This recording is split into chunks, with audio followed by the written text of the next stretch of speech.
Welcome back, everyone. I'm going to go ahead and get started. Before I introduce our next panel, I want to highlight a book that Food Tank contributed to this year by the Barilla Center for Food and Nutrition Foundation. The book is entitled Eating Planet and focuses on some of the most pressing problems in the food system, including the dual paradoxes of hunger and obesity, food loss and food waste, which we've heard a lot about over the last 2 days, food price speculation, and the impact of biofuels on land use and food insecurity. I really feel like Eating Planet is a recipe book for how to create a better food system, highlighting the challenges we face, but also the solutions that are happening all over the world. It also highlights important areas of investment to improving innovations in the food system, including the need to invest in youth, which we'll hear more about on the next panel.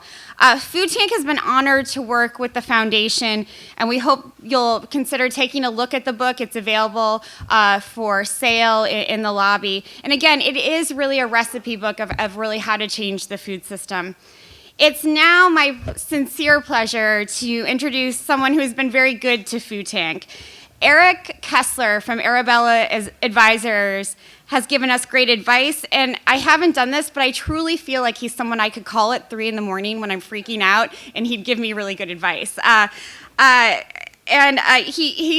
has also been a leading voice in the movement for responsible investment around food, and as the founder and principal of Arabella Advisors, he is advising clients who are working to improve the food system through investments that promote nutritious, sustainable, and affordable food. I couldn't be more grateful for his work.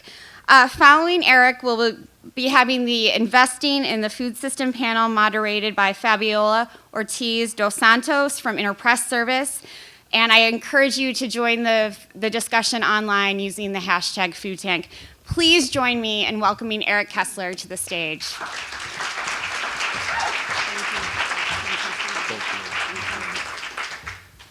There's a lesson in that introduction, which is if you care a lot and you're really helpful, you get called at 3 in the morning. Good morning.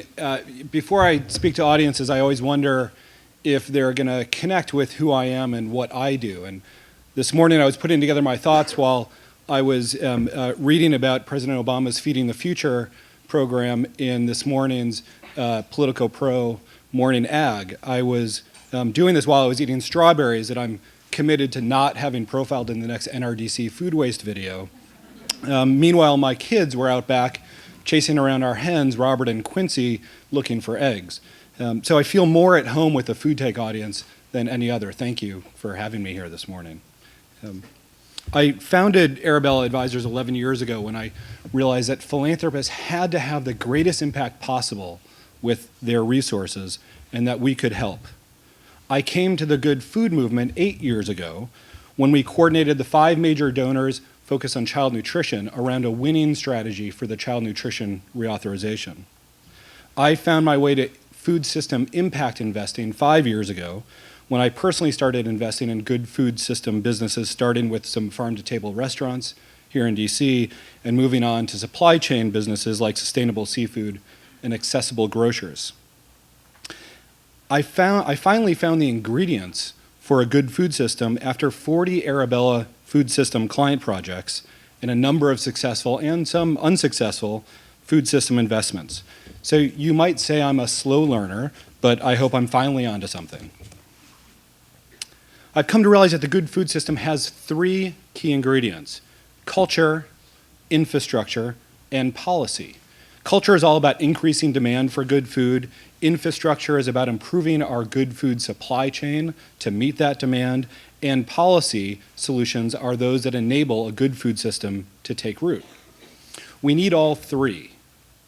Culture and policy is driven mostly by philanthropic capital.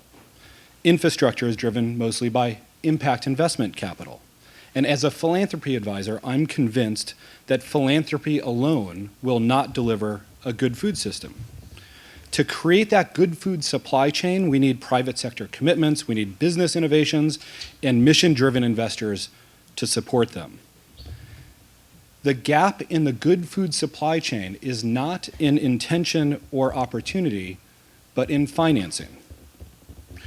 Arabella's recent analysis of the supply chain points to a dozen specific investment opportunities within 5 sectors: sustainable agriculture, sustainable food, healthy food, access and equity, and food waste. The full analysis of the supply chain is at arabellaadvisors.com/goodfood, and it's linked on the Food Tank website. I wanted to just highlight 3 today. These are specific investment opportunities where we believe there's high potential for impact and returns. The first impact area, sustainable seafood. We've heard yesterday and today, increased demand has led to overfishing. 70% of the world's fisheries are exploited, overexploited, or collapsed. 90% of the seafood consumed in the United States is imported. We see opportunities for investment in aquaculture infrastructure to combat these problems.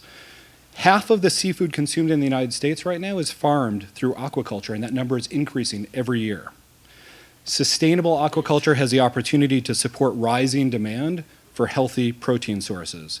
We believe long-term equity and debt could now be placed in large capital investments in recirculating aquaculture systems. These systems are enabling land-based fish farming to come closer to urban centers, which is good for everyone.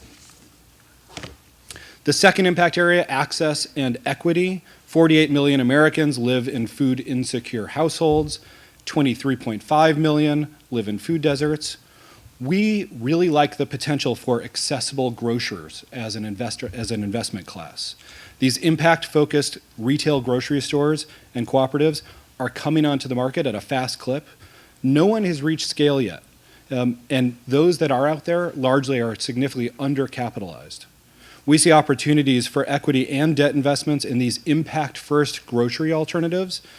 We think that they can begin operating at a community level, but soon will need to scale nationally. There's very little deal flow in this sector. We're on the lookout for a winner. The third impact area that we're excited about is food waste. Been hearing a lot about that through Food Tank. 40% of all food produced in the US is wasted. 30% of consumable yet ugly produce never makes it onto shelves. We love the opportunity for ugly produce businesses. There's some darlings out there like Imperfect Produce, hatched out of the University of Maryland and now based in California, but no one has really cracked this problem at any scale. We see a principal barrier to success in this business as consumer and retailer education. There's lots of early stage investment opportunities, lots of entrepreneurs in this field.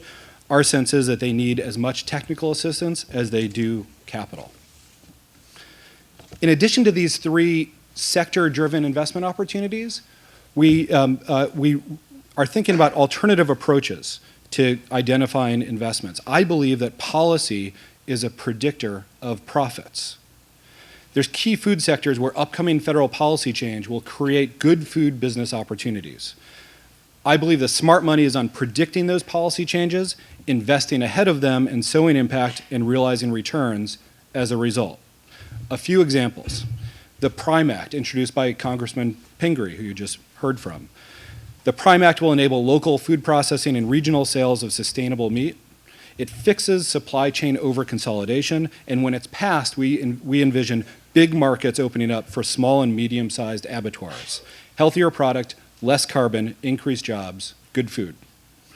Another example, Farm Bill incentives for organic transitions. We believe this will happen in the next Farm Bill. We think it creates opportunities for organic conversion financing, keeping in mind that farmland has seen 5% appreciation for 10 years. I'd like to see some of that appreciation in good food ag lands. Finally, an increase in food security incentives. This was experimented with in the last Farm Bill. This is what brought you double up food bucks at farmers markets. The government made a relatively small investment last time. We think the success of that initiative is going to cause them to increase more incentives in the next Farm Bill. This will drive investment opportunities in growers and markets. One other I'll mention is the Food Waste Recovery Act, which Congressman Pingree just referenced.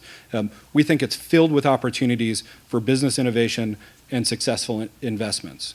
As we look at this sort of lens of policy predicting profits, an easy guide is to follow Congresswoman Pingree. We think that lots of the efforts that she's initiating are at the front edge of creating business opportunity and investment returns. So the question is, where does all the capital come from for these new investment opportunities? For the last 5 or 10 years, it's largely been coming from the same group of sort of 30 to 50 individual investors, family offices across the country. Those investors are scaling up, putting more capital into this, and that's critical. But we're now seeing a group of several thousand investors coming behind them. Smaller investors who want to get into this market. They're engaged food philanthropists, they're corporate investors, increasingly they're general impact investors who see real opportunity for impact and returns in the food sector. We see an unprecedented level of funds waiting on the sidelines, looking for deals. They're looking for deal flow, they're looking for investing platforms, they're looking for new investment products. And I anticipate at the next Food Tank Summit, Arabella will have rolled out some innovative opportunities in this sector that we'll be looking forward to sharing with you then. So with that, when I left my house this morning, our chicken Quincy had escaped the yard. So I'm going to take off my philanthropy and investment advisor hat, put on my overalls, and go home and track down Quincy. Thank you.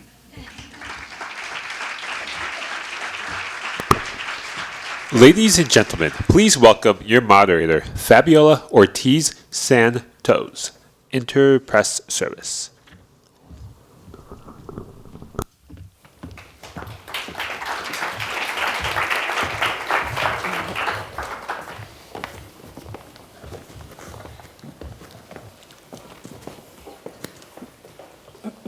Are we all set? Okay. Good morning, everyone. Thanks for joining us on the second day of the Food Tank Summit. I'm glad to see all of you here today in this panel. I'm a Luso-Brazilian journalist, and I am extremely happy that I'll be moderating this next session about investing in the food movement. I'd like to welcome our panelists. Thank you for being here. We just had a keynote speaker with a very insightful and inspiring speech. We're going to make this an interaction panel. I will introduce the speakers as I make them the first question, but please feel free to jump in the conversation. Food can be a driver for prosperity. Eating could be not only a nutritional act, but also a social act too. Food connects people, minds, cultures, industries, and countries. What is the future of the food movement? What solutions are we seeing today that can really make a difference? How can we transform the actual food system into a more sustainable one? Those are a few questions we are trying to understand in this panel. So let's start with Eileen Gordon, who's next to me. She's the founder of Barnraiser, a fast-growing community. Eileen, you are an entrepreneur. You run your business with your husband, and you are interested in changing the way we farm, eat, and live. Can you tell us, what is the mission with Barnraiser? How did you start all of this? Thank you. Well, I think similar to Eric, I will reference our rooster, Mezzo, who's running around our sustainable vineyards right now, causing all kinds of havoc. But I think the moment for me was in the 10-year process that my husband and I took from the Napa Valley to convert this vineyard that was basically fallow, and before that probably very conventionally and dirtily farmed, to tend these 100-year-old vineyards back to life. The characters that we met, the wisdom keepers that came around that process, and the first-hand front row experience we had in watching our own personal ecosystem come back to life every year as we tended to the soil was really what made me start Barnraiser. So, little context, there's 80 million Americans, and I think actually that's growing very quickly, who already align with the values of health and wellness and sustainability. 45 million of those, according to the Food 2020 research recently released, are actively pushing for healthier food. And that consumer group is starting to look more mainstream. This is a global trend that's even bigger in other parts of the world, including China, interestingly enough, Italy, not surprisingly, and parts of South America. Every one of those is a potential funder of the good food movement. They are funding it as much as they can in their daily purchases and their activities, and their leisure time and where they go to spend time with events. But they are potential funders for the good food movement. So Barnraiser was really created as a place to invite all of those people simple and joyful and daily ways to discover the people who are making our world healthier. Their stories are tremendously exciting. To share and celebrate those, to spread the word with others, to help crowdfund their projects, and then to buy the best of the best. Can you give us an example or some examples of successful cases that were advertised on the community and got the whole crowdfunding? Please. So that very farmer that that helped us convert our vineyards and got a wonderful 30-year-old veteran of organics from California named Amigo Bob Cantisano. He fundraised on Barnraiser for saving 80 varieties of heirloom fruit and nut trees that are growing in the wilds of the Sierra foothills that were planted during the gold rush era. Now think about this. He, for 10 years, had been cataloging these, tasting these. We're talking about a lot of the baseline plant material for California's early stage agriculture, but it was growing in the wild, which means these plants are hardy and drought resistant and disease resistant, and they have all the biodiversity we've been looking for to help reverse. And he fundraised for his mother orchard to bring those plants and those plant materials back into our food supply so we can have the cherries of the 1850s and 60s and 70s again. You'll also meet somebody like the two childhood friends who started a business called ReGrain. In college, they were making homebrewed beer because they loved small batch beers and they couldn't afford great beers in college, typical. But what they observed is all the grains that get thrown away in the microbrewing process immediately. So they started a business to take those spent or used grains from microbrewing and put them into bars. They found these grains are highly nutritious. So they fundraised on Barnraiser. Or you'll find somebody like the wonderful, you'll hear from him later today, Stephen Ritz, who's going to wow you with his stories about inspiring young kids in nutrition. Great, thank you. So let's go to Rodney Ferguson just to add some more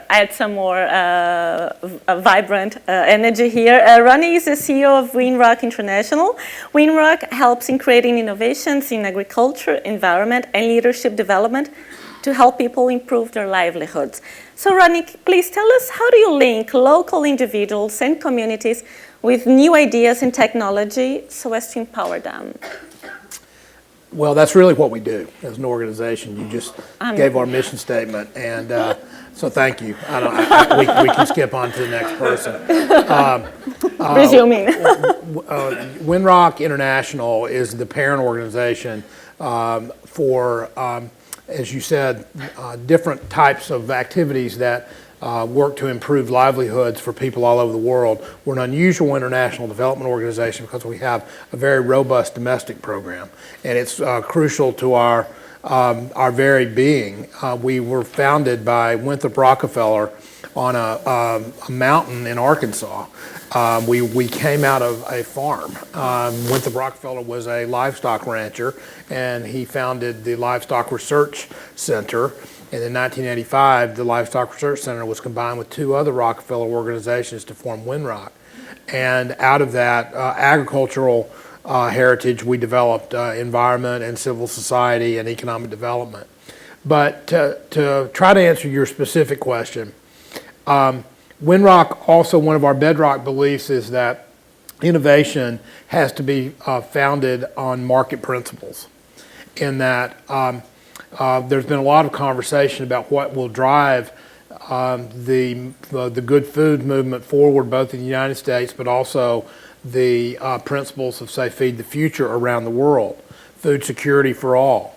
At the heart of that, it is to combine all of the players that comprise the system of food delivery, food production, food delivery, food consumption, into a series of networks in countries, regions, globally, and work within those systems to improve the delivery of good food.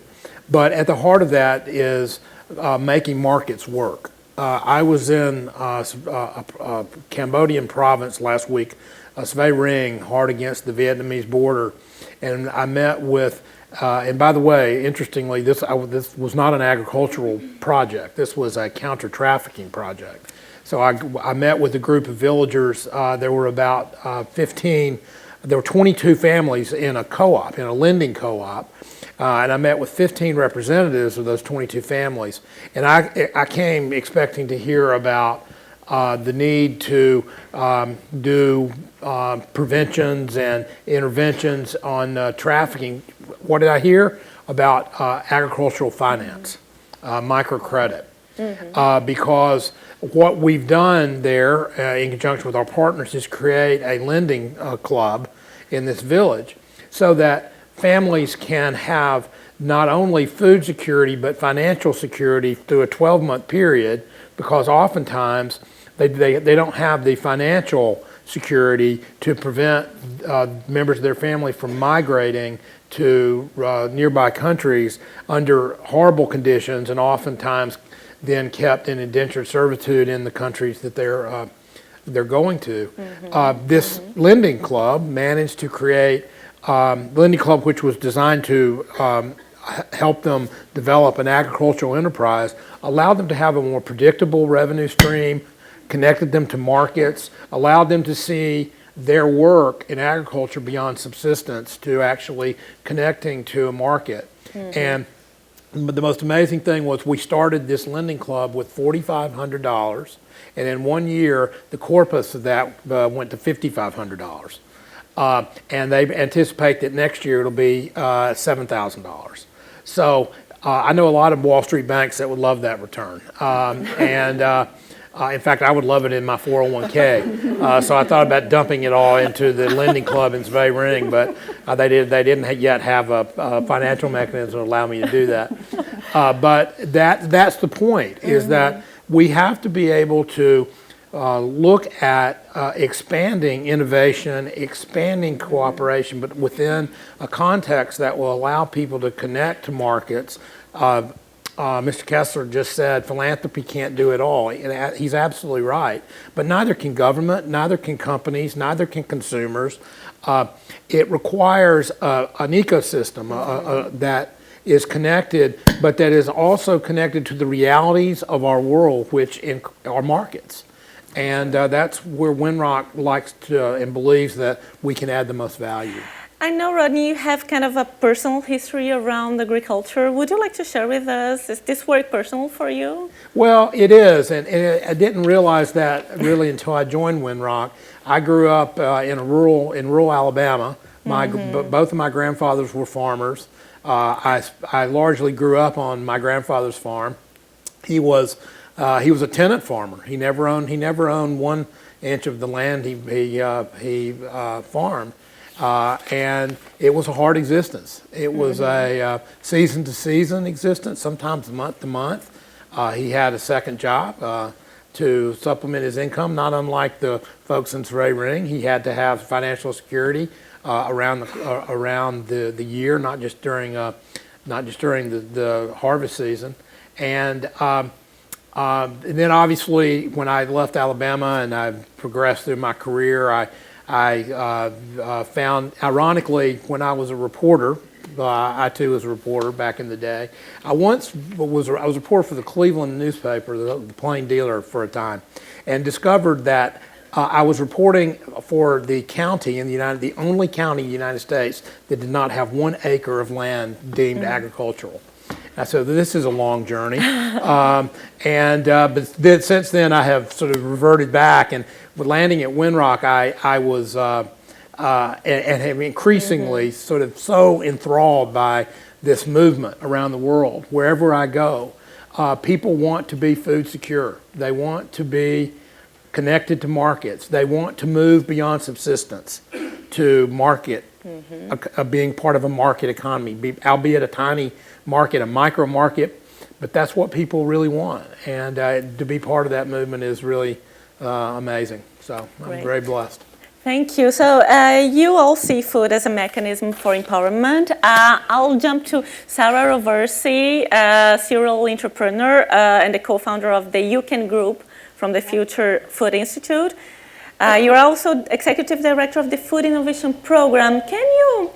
You probably have a long path, and you certainly do have a lot of stories to share with us. Can you give us more details on this recent innovation food international initiative, Food Innovation Program? What do you aspire from it? Yes. So maybe I can also do a little bit a step back, because really sometimes to understand the future you need to connect the dots and see what you have done before, like someone said before me. And so actually me and my husband, as well as you did, we built several companies in the food business. So for 13 years we have done different companies in food service, food tech, and many different experiences. But actually, deep diving into the food sector, we started thinking that every choices that we do as food entrepreneur every day can create tremendous positive or negative impacts on society, on culture, on the environment. So I'm not just talking on how I'm growing food or how I'm cooking food, but how I can deliver food, the packaging that I'm using, or how I treat my waste. All the little choices that we do in the food chain can have those tremendous impact. And so working with the startup and doing business by ourselves, we started thinking that we really need some tools to inspire a new generation of really social responsible food entrepreneurs. And everything started attending an hackathon in San Francisco 3.5 years ago. When I met Danielle at that hackathon, I met also the Institute for the Future from Palo Alto. Mm-hmm. And we get in touch with the map of the seeds of disruption in the food business. Maybe someone is familiar with that. And they are mapping all the disruptive ideas in the entire food chain. And we started talking with them about the opportunity of build an entire program based on that. Obviously, we come from Italy, and I come from Bologna, and I'm in the middle of the Italian food valley, where actually we don't think that we can do innovation, or we never thought before that we can do innovation, because always we feel as the country that brings food traditions and history. But talking with the Institute for the Future, they told me, you know, your tradition were very successful innovation centuries ago, or hundreds of years ago. And we never thought about that. So it was an inspiring idea. And we started mapping all the innovative things that we had around us, and all the international connection that actually all those industries or social enterprise were developing. And so we started thinking that actually, starting from the concept that innovation is a collaborative effort, is a cooperative effort, we could definitely create a platform, a global platform, where we could connect obviously the local community and schools, but also the research field, industries, and all the thought leaders spread all around the world. And so we built the Food Innovation Program inside our Future Food Institute, that is a non-profit trust that actually is focused on education in the food business. And inside the Food Innovation Program, we started last year with our first cohort. It was an amazing experience because we involved 20 bright minds from all over the world. There were 30 countries represented. All the people joining the Food Innovation Program were coming from different skills. So we had PhD in political science, agronomy, medicine, economy, engineering, all working, talking about innovation in food and how they can create positive impacts, creating business, or obviously being entrepreneur or intrapreneur, because not everyone needs to be an entrepreneur, but it was really, really interesting. And now we are counting the impacts of that project, and we are seeing how many people get in touch with us, how the industries that were working with us change something in their way of making choices, how many businesses started inside this platform, and this is really interesting. And now we're launching the next cohort.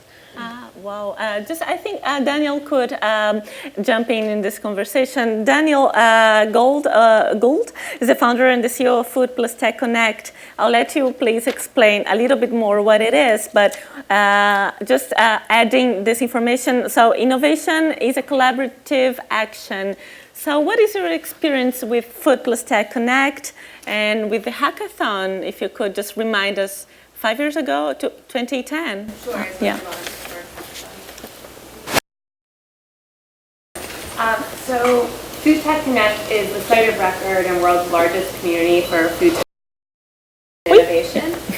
So through our website and our newsletter, we track all the business, tech, and investment trends in food.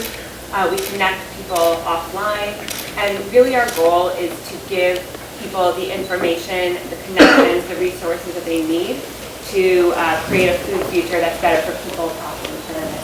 And our focus is really on helping both entrepreneurs that are coming into the space, technology entrepreneurs, and people that are already in the industry, helping them understand.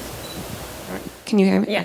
Helping them understand how technologies and new business models are transforming the food industry.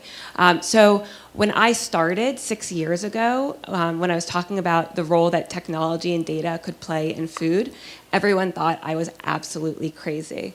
And which it's amazing because you think of today, we are so connected and technology and social media is becoming such a huge part of food. But back then, and it was just 6 years ago, it was something no one was talking about. There were literally 50 organizations, and I include the Food and Agriculture the FAO in that group. And Danielle Nierenberg was also one of the people that was thinking about data and information technology as it applies to food.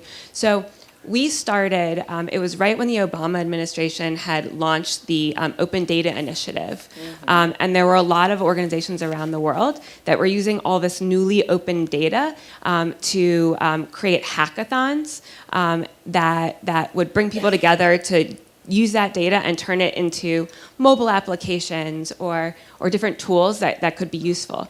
So hackathons, if you think, they're typically these events where you get a bunch of coders in the room and give them a lot of beer and pizza, and in 48 hours they take a data set and they turn it into an interesting feature.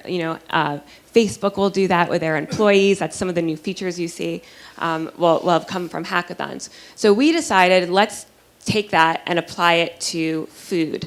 And rather than just having coders in the room, let's bring people from the food industry together with developers, designers, entrepreneurs, policymakers to take big challenges, break them down, and then prototype solutions over the course of 48 hours.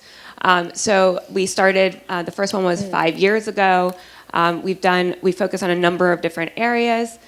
We did an event called Hack Meat. We did 2 where we focused on sustainable meat, Hack Dining, where we focused on food service industry.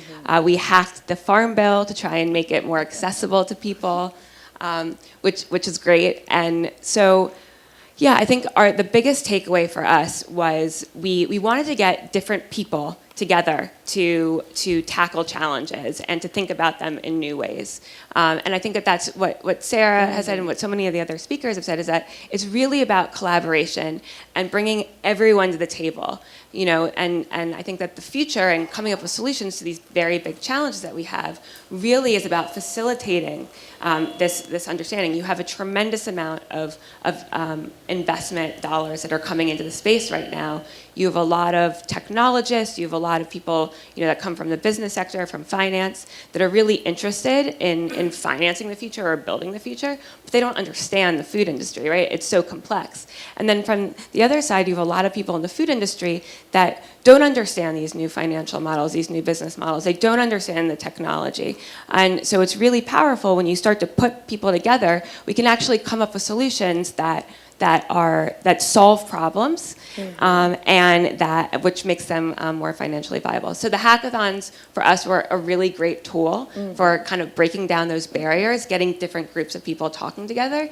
I would caution that hackathons are a great way for starting a conversation. You can't solve food system problems in a weekend. Thank you. Thank you, Daniel. So linking food and tech industry helps in creating an atmosphere where people can come up with big ideas and inventions. So I think that will be a case for Beitash, Bahadur, correct me if I'm wrong. Exactly, Bahadur, okay. That'll be, I think, a good occasion for you to intervene. Beitash Bahadur was a finalist of the Barilla Center for Food and Nutrition Foundation Young Earth Solutions Competition 2012. So is this space getting a lot of people's attention right now? What do you all think? And you, please. Sure, absolutely. I wonder if my microphone is working. It sounds like it is. Great. Yeah. So thank you for the introduction. I really appreciate being here and the opportunity to talk here. So the Barilla Center for Food and Nutrition, also known as the Barilla Foundation, really at its core is about investing in the food movement. And I wanted to talk about today three levels where that's happening. One is young researchers like myself. The other level is at policy making and making changes in policy, and then of course education as well. So the Young Earth Solutions is how I started my involvement with the Barilla Foundation.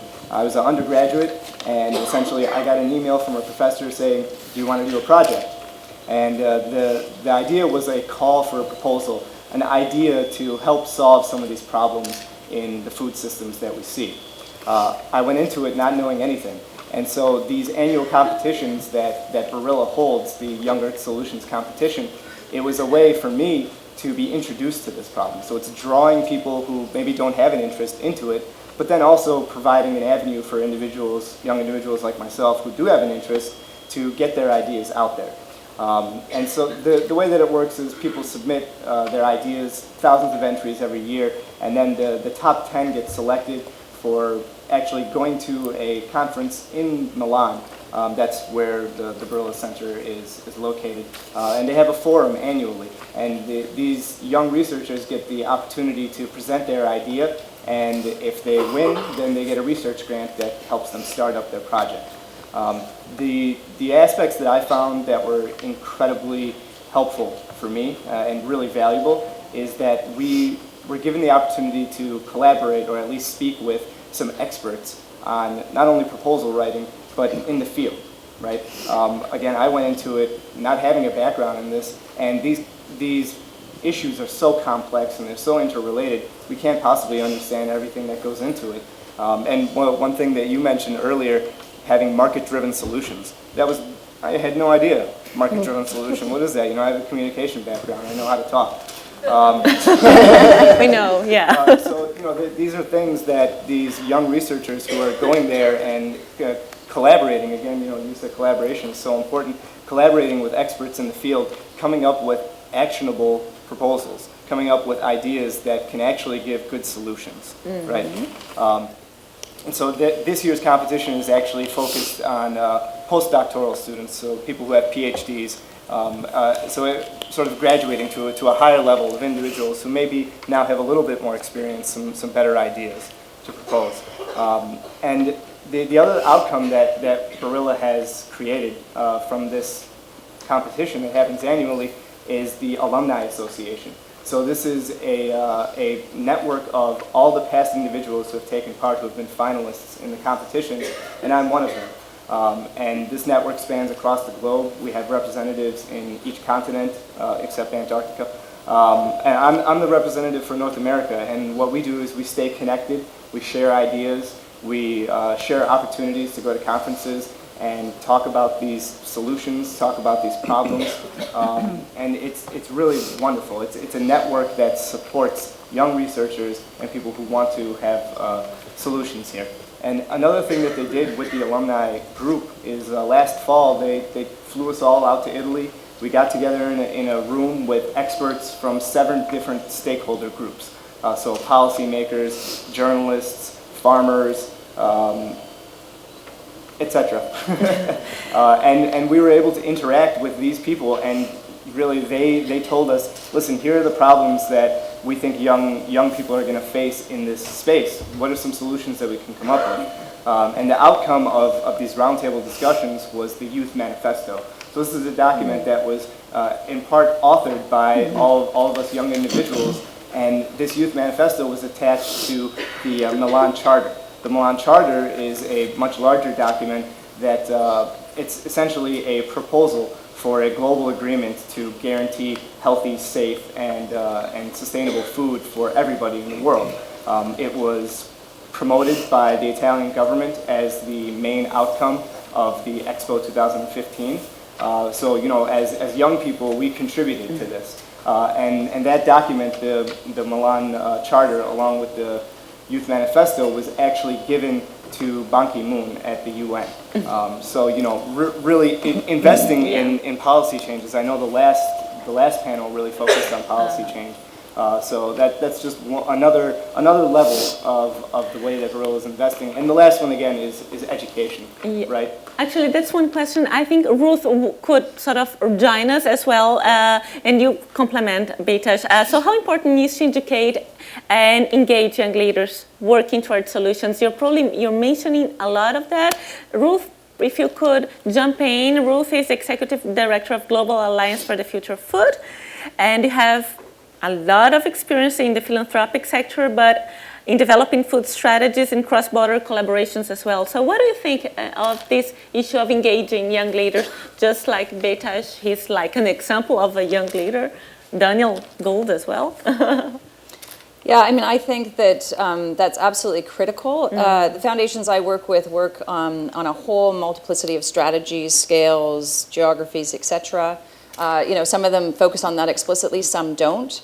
But I mean, ultimately, you know, the sort of priorities that I hear spoken of, either through my networks or the conferences I've been to or the meetings I'm in, there's such a strong focus on young people because, I mean, that really is ultimately the future of food. We're called the Global Alliance for the Future of Food. If you're talking about the future of food, you have to engage younger audiences in understanding the food system, rethinking it, coming up with different ways of approaching it. And you're seeing that in so many different NGOs and different activities, you know, the school programs, edible gardens. I mean, it's just amazing the number of things that are popping up that really try to tackle that.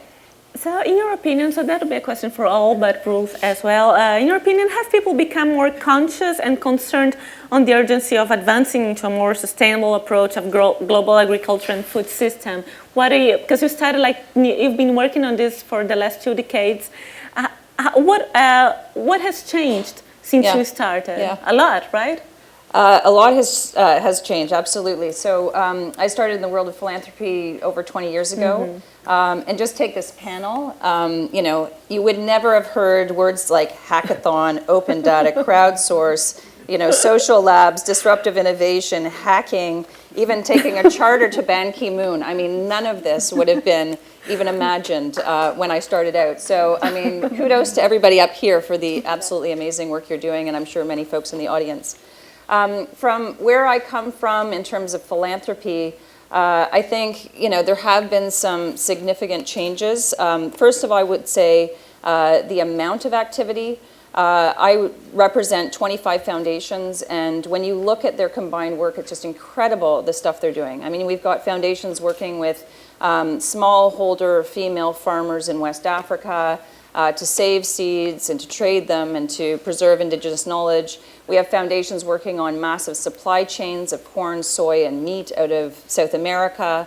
We've got foundations working on non-communicable diseases and really trying to tackle diabetes and obesity. I mean, the plethora of activity is really astounding and quite inspiring. So I would say that that's changed for sure. I would say the other thing that's changed is the scale. When I started out 20 years ago, a lot of stuff was happening locally, which it has to do because so much of this change is local. But now we have this incredible global analysis and understanding of the global context, trade agreements and supply chains, et cetera, et cetera. And I think a piece of that global thing is also how connected we are, and we've heard it here, right? The technologies to connect folks. So I think, you know, that multi-scale perspective is something that's really advanced. I would say thirdly, the connections that we're making. I was just at a conference in San Francisco before this on the true cost of American food. And Tyler Norris from Kaiser Permanente said, if you are in the food business, you are in the health business. And along the same lines, Jonathan Foley, who's a huge thinker on this, said, if we're going to solve climate change, we must and first address agriculture. So people are making these connections. This is a system, and I think more and more people are seeing the connection between food and agriculture and equity, climate change, resource development, biodiversity, and I think that that's absolutely essential. And then because I represent foundations, I would say just the number of foundations that are funding in this area, why they're funding in this area, and again, I think that's back to the connections, understanding how food and agriculture connects to their own individual mandates, what they're funding, and again, this amazing diversity of activity across the planet, and how they're funding, which I think is really important, because it's not just giving out grants, which is kind of the traditional tool of philanthropy, but it's looking at impact investing, so investing in things that advance their mission and divesting of things that don't advance their mission. And then all the other tools in the toolbox, convening, research, et cetera. So I think foundations are getting much more sophisticated in how they engage in this space. Sure, so that would be like the question we're trying to answer in this panel. Why is it important to invest in the food movement? What benefits, social impacts can it bring? And is it a global trend? So I'm just sort of trying to wrap up before we open the mic for the audience. What benefits and social impacts can it bring? Is it a global trend or is it still marginalized? What are the risks? Could you please, some of you, pick one of those questions and try to... I can say something. So actually, I can see that from the requests that we are getting from all over the world, from students that comes from India, China, Africa, South America, Europe, obviously, and I can say that this is a global challenge and that everywhere there's this deep awareness. Like last year, we offered a scholarship to the food tank community and we will launch that. We are launching that now, actually. So offering scholarship to attend the food innovation program that will be this year more global because the students will come in Italy and then they will start for a global tour because we want them to discover the global food hubs. So students will go to Shanghai, they will go to Wageningen, they will go to Tel Aviv, they will come in US, so they will trip around the world to really discover which are the big challenges locally and how they can collaborate globally with industry, farmers, policymakers to solve those problems globally. Please, Eileen. Well, I think that we have an incredible opportunity because now we have a consumer movement that's growing, and that's on our side as a funding source for the getting lots and lots of good ideas or just helping to grow businesses or nonprofits in a way that doesn't risk anything to them when they're young, and it engages the community and they get lots of public support. We have investment trends on our side, and we have philanthropic trends on our side. The urgency is created by the link that people are now clearly establishing between food systems and climate change, and also between our own personal health and the health of the planet, which is all related to food. So the urgency is a good thing. The fact that we have more and more funding sources than ever and a lot of money for incubating new ideas, getting them in front of the public is now, in many ways, for the first time ever, the only gatekeeper that you might have to go to if you want to get something started, and that's very exciting. And we see a lot of young people, both in the food, the health and wellness sector in terms of businesses and in farming, jumping in with both feet, both hands, their head, everything they have, with tremendous amounts of enthusiasm and great alignment to the values of what they want to do immediately in their life, which is very exciting, and they deserve our celebration and support. Great. What are the risks involved, please? Daniel, you're about to speak. Yeah. Well, I think the risks we're seeing, so last year over $9 billion was invested globally in food and agricultural technologies, which is kind of astounding. And so there's definitely this interest, right? And it's happening all around the world. I think that the risk is that there's a lot of money going into ideas that aren't actually solving problems, that aren't solving the problems that we need to solve, which is healthy soils and improving accessibility of sustainably produced healthy food. So I think we're also starting to see a lot of fallout, and that's kind of the risk. So, you've seen in the last week even 2 kind of food tech darlings, Dinner Lab and Kitchen Surfing, both shut down operations. Kitchen Surfing had raised $15 million. Dinner Lab had raised $9 million. But it's not a bad thing, because what's going to happen is because there's so much investment that's been going into these companies, it's gotten people really excited. It's put investment in food on the map. And so now I think we're going to start to see a lot more capital that's going into the right kinds of ideas. We also have more sophisticated investors. We have foundations, family offices that are starting to put capital into ideas that they wouldn't invest in before because they were too risk averse. So I think it's a kind of a double-edged sword, but we're going to see a lot of fallout, especially as we're entering this time of a reckoning right now in general with startups. I think now that's the time. We have 15 minutes more to open the mic for the audience to make questions. We are also receiving questions from the online viewers too. So if you want to make a question, raise your hand. The microphone will reach you. And don't make a speech, please. Just a question. Thank you. So thank you all for being here and answering our questions. We talk a lot about funding on a broad level, not necessarily the specifics of each different type of business or activity that we're funding. And something that's come up a lot recently is genetic engineering or crossbreeding, hybridization, or alternative food sources, and funding those types of programs so that we can feed the planet without stripping our Earth of its natural resources. But I think that's a fine line, and I'm curious if you all have sort of a perspective on, should we just fund anything that is a progressive food thing, or is there a balance there? Who wants to start? I can answer that from a foundation perspective. I don't know about startups and sort of other funding mechanisms, but they say when you know one foundation, you know one foundation. They're all incredibly idiosyncratic, and there's a huge. One of the opportunities I think in the Global Alliance is you take 20 foundations that are incredibly diverse and you put them together in a room, and they want to be influenced by each other. They want to talk across their own agendas, across their own perspectives.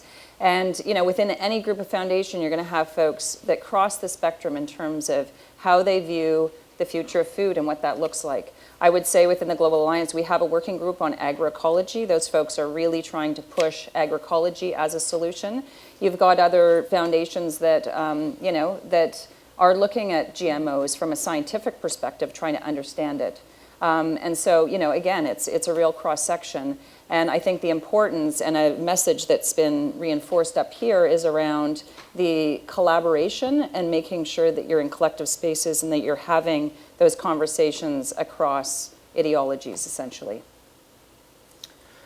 Hi, everyone. My name is Joanne Sun, and you're talking a lot about technology and the future of food, and it's all really wonderful. But at the end of the day, the price that gets back to the farmer is based entirely on what people are willing to pay for that product. And in some cases, particularly in developing economies, that's related to a commodity market that the farmers have absolutely no control over. So in talking about solutions, do you have any ideas about how, as a collective group, the food industry, the agriculture sector, can impact changes in the commoditization of these products such that the farmers actually get a true price that's going to benefit them as a livelihood? And in talking about technology, any ideas or have you heard of any kind of elevated thinking around this? Anyone wants to pick that? Yeah, I think that with technology, as far as it applies to agriculture, that there are a lot of efficiencies that can be brought to farming through technology. So as a small business owner, I use QuickBooks, right? why wouldn't farmers have those same kind of capabilities for their own operations? Cutting down with communication with their customers. Why it doesn't need to be pen and paper or faxes. It can be done electronically. So I think those are some areas where if you can improve efficiencies in operations, then there's some cost savings. I think distribution is the real area where there can be a lot of efficiencies. No one's really cracked that code yet, but that is definitely $1 billion plus industry, and so I think that's going to be really, really helpful for farmers. The other thing is, if you look at in developing countries, if you look in Africa, in India, most farmers have mobile phones or they have access to one, and this is not really advanced technology. All they do is they get text messages of market pricing, and that has enabled them to negotiate with the middlemen who take their products to market and increase their profits by 30%. That's just a simple dumb phones, text messages. So I think that there's a lot of stuff around pricing, and also just from a general communications perspective, the more stories you can tell about why the true cost of food, it makes eaters much more likely to pay more money for their food. Rodney, do you think you could add some more information? I can add something. Hi, Joanne, how are you? Good to see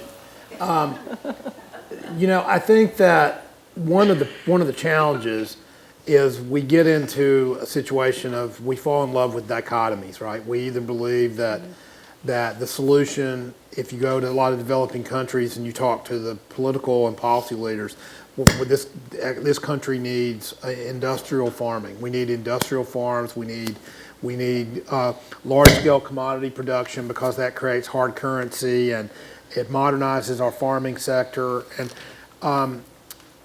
that's rarely the right answer.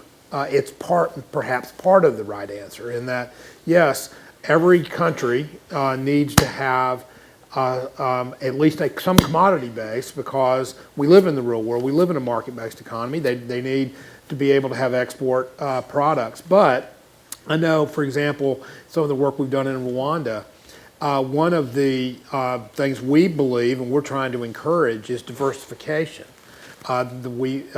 In a world that's still comprised largely, an agricultural world, particularly outside the United States, that's still largely comprised of smallholder farmers, one of the real challenges is how you encourage smallholders to diversify on their own, the land they farm, in that it may be for a season or two or three, it may be very alluring to monofarm and have one commodity crop because the commodity prices are high for that particular crop, or convert your land to a commodity because it seems to be in demand. But then, of course, as we all know, commodity prices rise and they fall. And then you've got widespread disaster, including hunger and dislocation and migration, and it becomes a problem. So what we encourage is that, again, there is no one answer for Rwanda or any country, but looking almost in every microclimate, what's the best solution there? And oftentimes it's to diversify,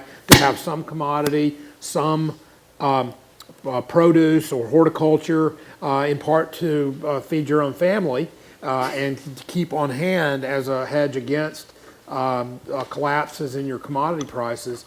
And so I think that's, if one thing I would say is I think that there is no dichotomy that makes sense here. It's not about increasing industrial farming. It's not about every smallholder in the world is going to become a horticulturalist and grow fruits and vegetables on their. It's understanding the market, understanding risk, and how to hedge that risk, and then and also helping policymakers understand that while it's very alluring to have a very high value, high margin commodity crop and push that crop production, for every sunny day there's a rainy day, and it's really necessary to have a balanced economic approach as you think about agricultural policy. That's what I would say. Thank you.